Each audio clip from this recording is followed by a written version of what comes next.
Now the example I played for you at the beginning of this lesson was going between an E minor and an A chord, right? But I wasn't playing them like this, oh my, right? Way boring. I was playing them like this. All of a sudden you got a lot of stuff. Hold on, Dave, what is all that stuff? Well, here's the E minor 9 chord I just showed you, right?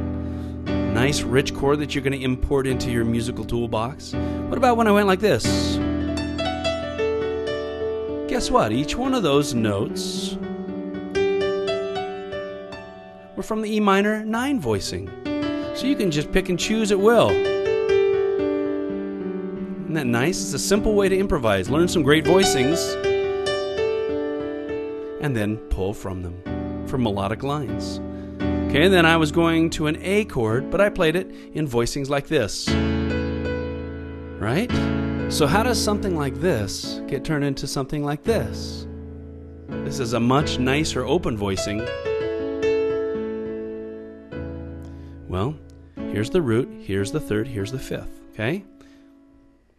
Here's the root, here's the third, and I play the fifth in 2 different locations with a 2 up on top, that B.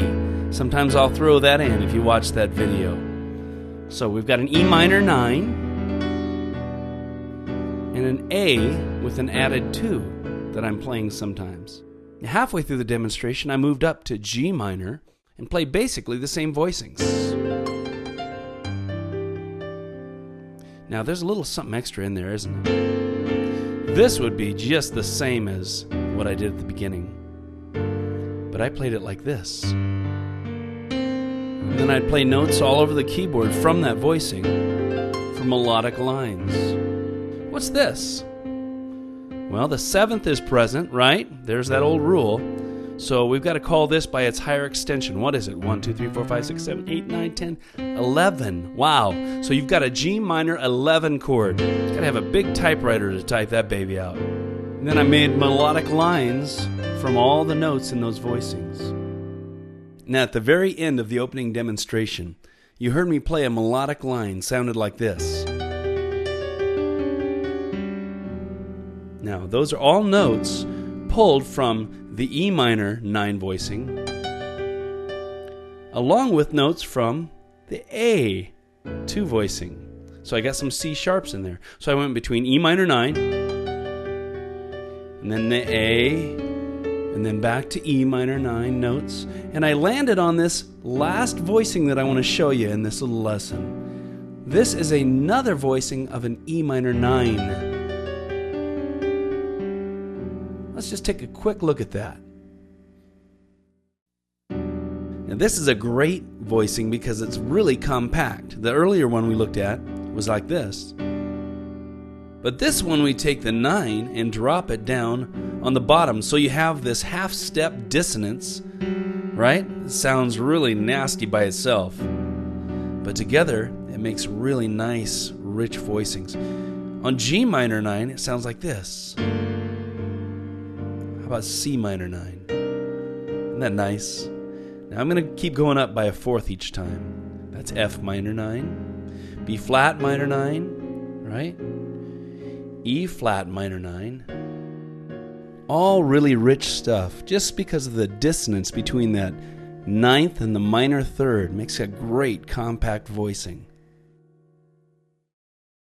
Now I've included a chart with this lesson, and in that chart it includes a picture of each one of the voicings that I showed you, and it shows you those voicings in every key. And here's what you can do. You can take those voicings and you can go through music that maybe you're writing or music that you're reading on a lead sheet if you're playing with a group. You can take the chords that you're playing and the standard chords that most people play, and you can take these voicings and substitute them into what you're playing. And all of a sudden you'll get some real rich sounds. So I'm hoping that will be a quick addition to something you're playing right away, and your music can benefit immediately from that. But there's also a long-term goal I have for you. And I can just say this from personal experience. When I took these voicings and I learned to play them in the circle of fourths, and I practiced them until they became natural positions for my hands, all of a sudden I'm not looking at charts anymore. All of a sudden I'm playing things, intuitively, because those voicings are a part of my musical vocabulary.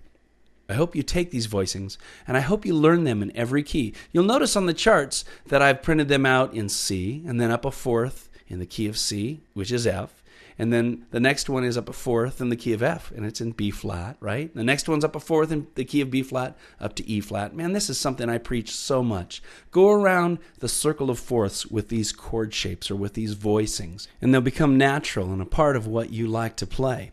This is David Sprunger with PlayPianoToday.com. You know what to do. Go practice. If you'd like to see more, go to PlayPianoToday.com. In this website, there's a wealth of online piano and keyboard lessons that you can dig into right away, including this lesson.